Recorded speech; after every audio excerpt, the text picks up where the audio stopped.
দিনাজপুরের ফুলবাড়িতে তরুণ সংঘ ক্লাবের আয়োজনে মহান বিজয় দিবস উপলক্ষে বাংলার ঐতিহ্যবাহী বিভিন্ন খেলাধুলার প্রতিযোগিতা অনুষ্ঠিত। আসাদুর রহমান হাবিব, ফুলবাড়ি দিনাজপুর প্রতিনিধির ভিডিওচিত্রে বিস্তারিত।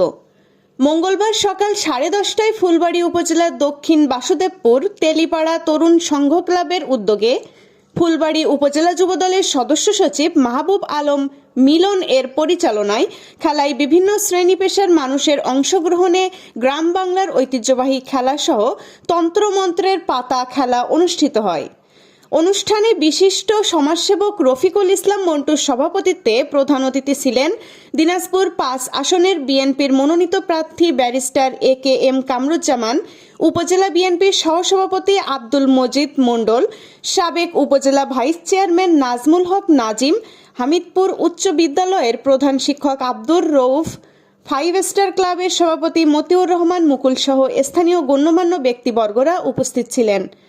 দিনাজপুর ৫ আসনের বিএনপির মনোনীত প্রার্থী ব্যারিস্টার AKM কামরুজ্জামান উপস্থিত দর্শকদের সাথে কুশল বিনিময় শেষে সংক্ষিপ্ত বক্তব্য শেষে উপস্থিত সকলকে ধানের শীষে ভোট দেওয়ার আহ্বান জানান।